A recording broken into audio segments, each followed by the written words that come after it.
বৃষ্টির জল জমিয়ে রেখে তারপর শুখা মৌসুমে যেন ব্যবহার করা যায় সেক্ষেত্রে কেন্দ্রীয় সরকার উদ্যোগ গ্রহণ করেছে রেন হারভেস্টিং প্রকল্প এবং এক্ষেত্রে বৃষ্টির জলকে সংরক্ষণের উদ্দেশ্যে এই প্রকল্প আনা হয়েছে। পরিকল্পনা হচ্ছে যে অঙ্গনওয়াড়ি কেন্দ্রের ছাউনিতে বৃষ্টির জল পাইপের মাধ্যমে 200 লিটারের প্লাস্টিকের ট্যাঙ্কে জমিয়ে রাখা, আর পরে তা শুষ্ক মৌসুমে সেই জল ব্যবহার করা হবে কিচেন গার্ডেনে।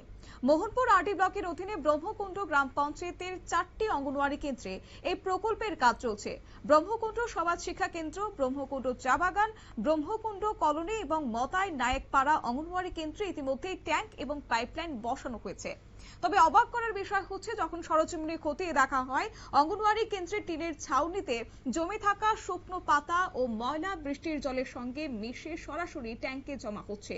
ট্যাঙ্ক উপচে পড়া জল পাশের একটি খোলা চৌবাচ্চায় জমে থাকছে, যার ফলে সেখানে মশা, ব্যাঙ এবং বিভিন্ন কীটপতঙ্গের উপদ্রব বাড়ছে।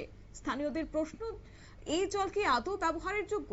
প্রকল্পের উদ্দেশ্য যদি কিচেন গার্ডেনে জল সরবরাহ করা হয়, তবে অধিকাংশ অঙ্গনওয়াড়ি কেন্দ্রেই তো কিচেন গার্ডেন নেই।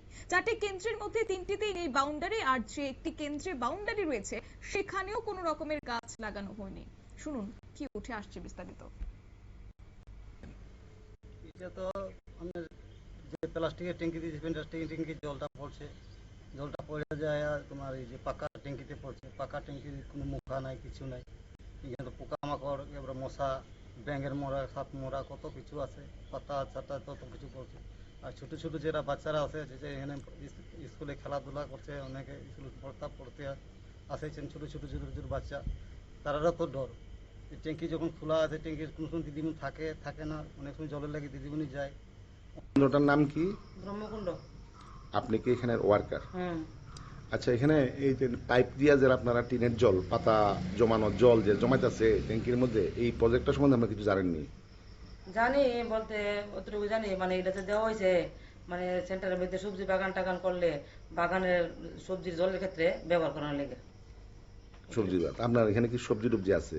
না হয়েছে না হনো, মানে সবজির বেড়া হয়েছে না, বাউন্ডারি বেড়া বেড়া হয়েছে হয়েছে না। বেড়া হইলেও যদি সবজি লাগাই তাহলে ব্যবহার হইব আর কি। এটা আনলে কোনো ব্যাপার আর কিন্তু এই যে পাতা যুক্ত পচা জল যে রয়েছে এখানে, এটার মধ্যে কি এটা থেকে কি জলটা কি ব্যবহার করতে পারবেন মনে হয়?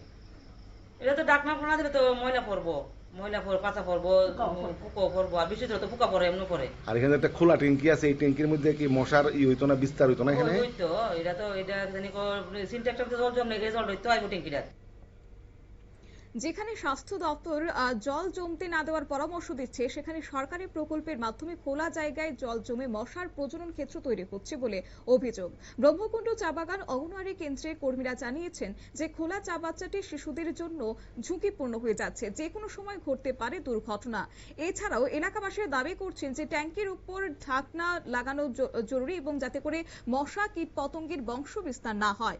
সব মিলে এখন প্রশ্ন, যে যেখানে বহু অঙ্গনওয়াড়ি কেন্দ্রে এখনো কর্মী, শৌচাগার এবং পানীয় জলের মতো মৌলিক পরিকাঠামোর অভাব রয়েছে, সেখানে এই রেইন ওয়াটার হারভেস্টিং প্রকল্প কতটা বাস্তবসম্মত, কতটা ফলপ্রসূ, সে নিয়ে কিন্তু একটা উদ্বেগ এখনো থেকেই যাচ্ছে। সংবাদ আপাতত এই পর্যন্ত। পরবর্তী আপডেটের জন্য চোখ রাখুন শুধুমাত্র নিউজ ভ্যানগার্ডের পর্দায়। নমস্কার।